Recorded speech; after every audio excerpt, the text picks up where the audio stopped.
waziri mkuu wa zamani na mmoja wa wanasiasa mahiri nchini Tanzania amefunguka mazito katika mahojiano yaliyofanywa kati yake na mwanahabari mahiri Jenerali Ulimwengu. Mahojiano hayo ni marefu, yamechukua muda wa masaa mawili na dakika 47. Kwa hiyo inaweza kuwa changamoto kwa baadhi ya watu kuyafuatilia kwa kina.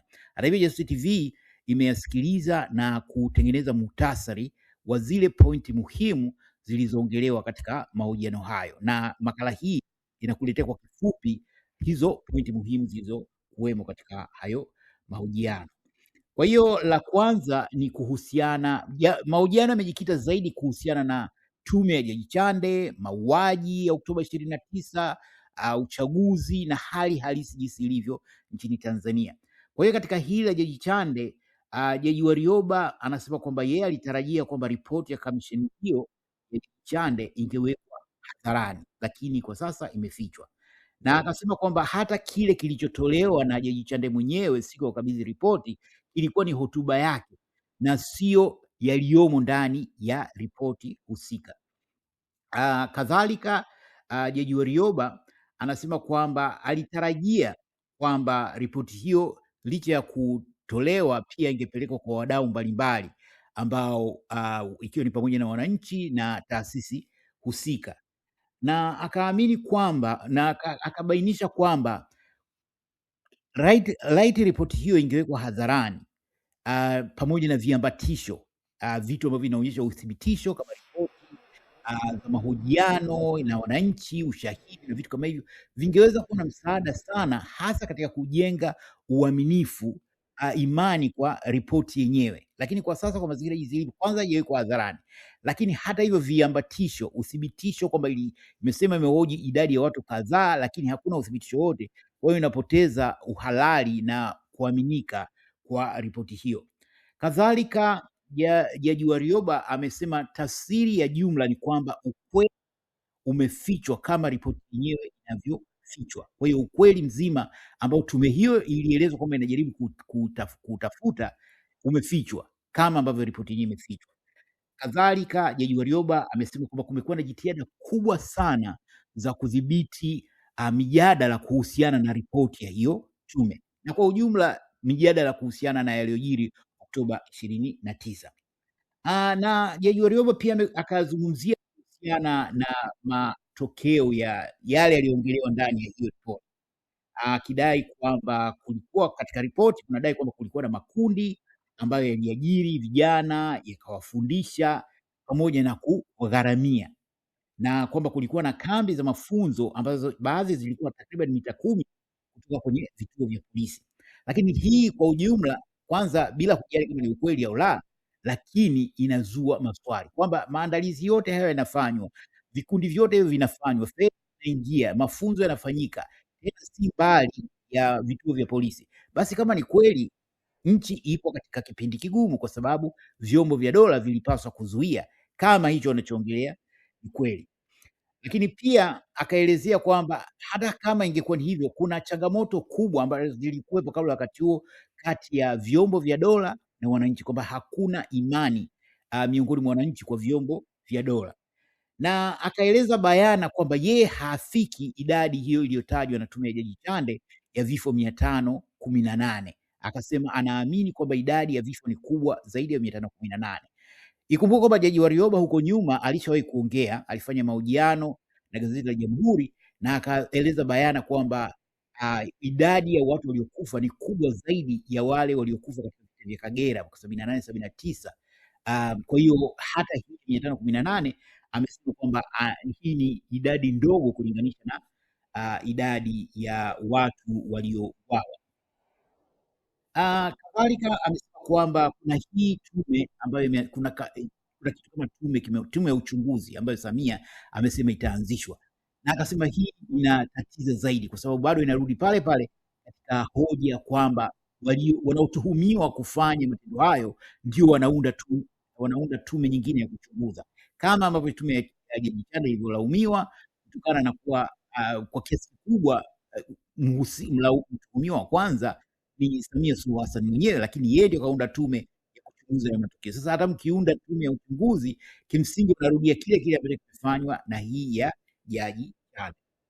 Na akaenda mbali na kusema kwamba kuna tatizo la uwajibikaji. Kwa mfano, hata tukikubali kwamba idadi iliyouawa ni watu 518, je, kuna hatua gani zimechukuliwa kuhusiana na watendaji ambao kwa namna moja au nyingine walihusika? Na akatolea mfano kwa mwaka 1976 kuna wazee kadhaa waliuawa huko Mwanza na Shinyanga, na ikapelekea mawaziri waandamizi ikiwemo waziri wa mambo ya ndani, waziri kwa na zamani ya masuala ya usalama, wakuu wa mikoa wawili walijiuzulu kutokana na mauaji hayo. Sasa inakuwaje kwamba kwa hiyo namba ndogo tu waliotoa ya serikali 518 hakuna mtu yeyote aliyewajibika mpaka muda huu? Kwa hiyo wakasema kwamba ingekuwa vema kama hiyo idadi iliyotajwa ingepelekea wahusika wakawa wamejiuzulu.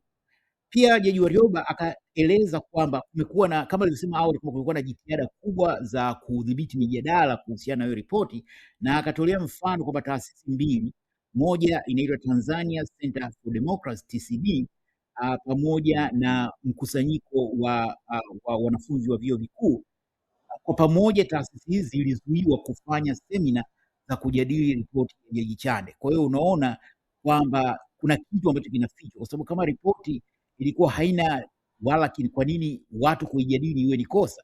Kwa hiyo akasema kwamba hizi taasisi zilikuwa zimezuiwa, na serikali ikadai kwamba kujadili ripoti hiyo kungeweza kupelekea machafuko. Na Jaji Warioba anasema kwamba yeye alialikwa kuhudhuria hizo semina na taasisi hizi, lakini alikatazwa, aliambiwa asiende. Kadhalika ameeleza kwamba mahojiano yake na gazeti la Jamhuri yamezuiliwa, kwamba yaliyosikika ni sehemu ya kwanza, lakini sehemu ya pili gazeti hilo lilikatazwa. Na ikumbuke kwamba hilo gazeti lilikufa kifo cha asili, kadai kwamba limekabiliwa na ukata, kwa hiyo halito mara baada ya yale mahojiano. Kwa hiyo uhitaji kuwa mjuzi kufahamu kilichopelekea gazeti lile kupotea ni yale mahojiano na Jaji Warioba.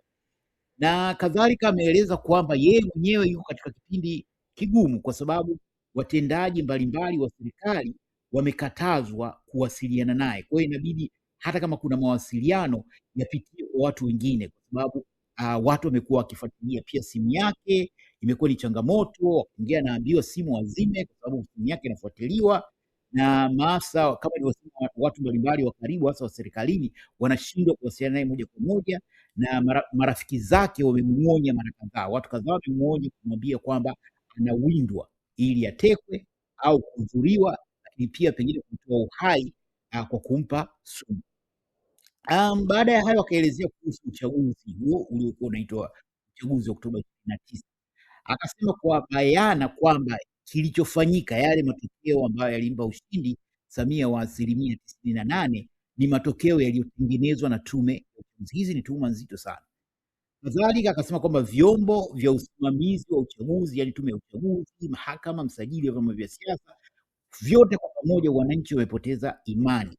Na kuanzia 2019 na kuendelea, uchaguzi na zoezi zima la uchaguzi limekuwa ni kama mzaha, ambapo vyama kama chama cha demokrasia na Chadema vimekuwa vikizuiliwa kimsingi kushiriki, wagombea wake wanakuwa vikatwa na vitu kama hivyo. Pia kura bandia zimekuwa ni kitu cha kawaida 2019, 2020, 2024 na 2025, na rushwa imeingia kuwa kitu halali katika mchakato wa Chama cha Mapinduzi. Katika kura za maoni za Chama cha Mapinduzi, rushwa kimekuwa ni kama sera rasmi ya chama hicho. Na kimsingi anasema kwamba haki ya katiba wananchi kuchagua wawakilishi ni kama imefutwa kutokana na hizi changamoto. Upande mmoja vyama vya upinzani vinadhibitiwa, upande mwingine hao wanaoruhusiwa kufanya ndani ya CCM mchakato umetawaliwa na rushwa.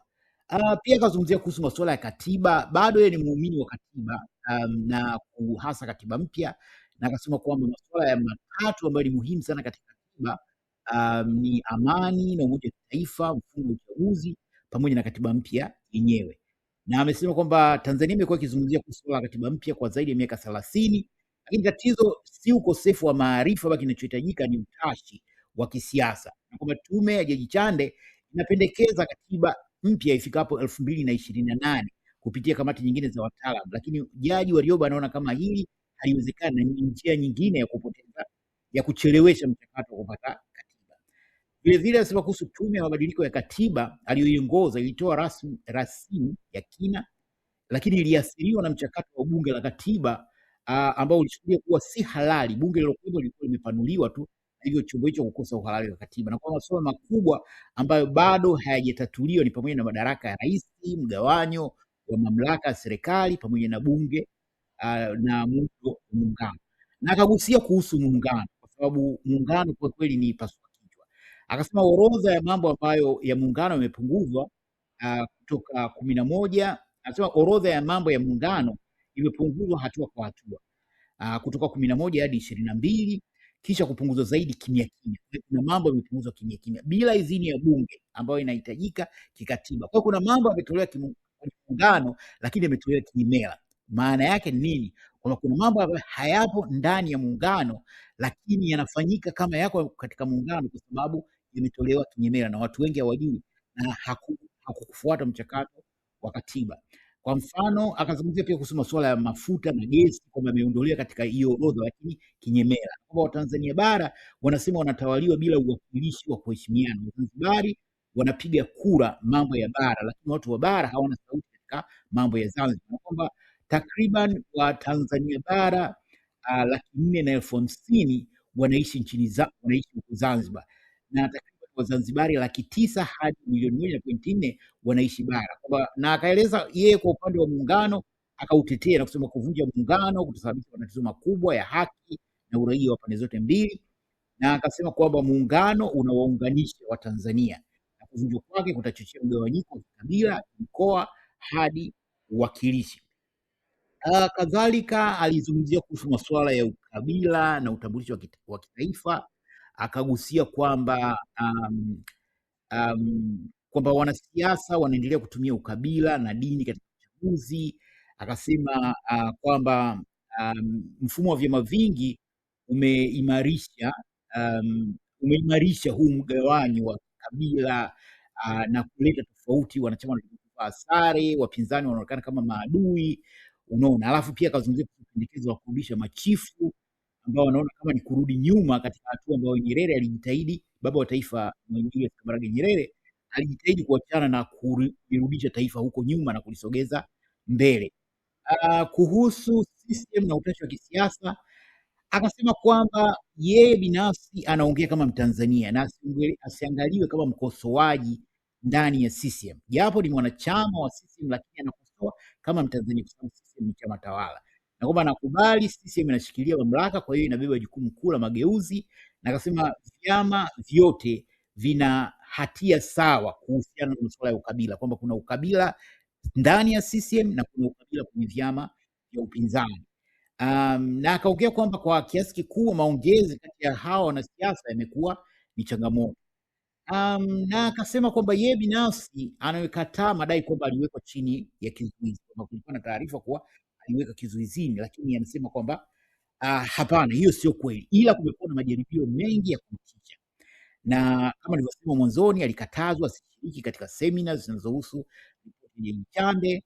Na akasema alikutana na Samia hivi karibuni mara ya kwanza baada ya miaka 3, wakabadilishana maoni, urafiki. Hakukuwa na makubaliano yoyote yaliyomfunga, kwa hiyo hakueleza hasa kindani nini kilikuwa katika, lakini anabaki akitengwa na matokeo rasmi ya CCM na haaliki kwenye mikusanyiko mingi ya wastaafu, na kwamba watu wengi wamemuonya mara kwa mara kwa maisha yake yako hatarini, na yeye jibu lake anasema kwamba mimi ni mali ya Mungu, yeye ataamua nihitaji. Na mwisho akasema na wasiwasi mkubwa sana kwamba ukandamizaji wa mawazo na majadiliano unasukuma wananchi kutumia njia zisizo za kisheria na za siri ili kuleta mabadiliko, na akaonya kwamba kuingia madarakani kupitia njia kama hizo watarisi na kutumia tena zana hizo hizo za ukandamizaji. Anaona matumaini katika vijana na akarudia kauli ya Nyerere kwamba mabadiliko daima kutokana na mawazo mapya, na mawazo mapya daima kutoka kwa vijana, na akasema kwamba mabadiliko ya amani ya kikatiba bado yanawezekana, lakini yanahitaji utashi wa kweli wa kisiasa kutoka kwa wadau wote, na dirisha hilo kwa sasa limefungwa. Kwa hakika haya ilikuwa ni mahojiano muhimu sana. Bila shaka umenufaika kusikia muhtasari huu. Kama una maoni, karibu utoe maoni yako kwenye comment. Asanteni sana na kwaherini.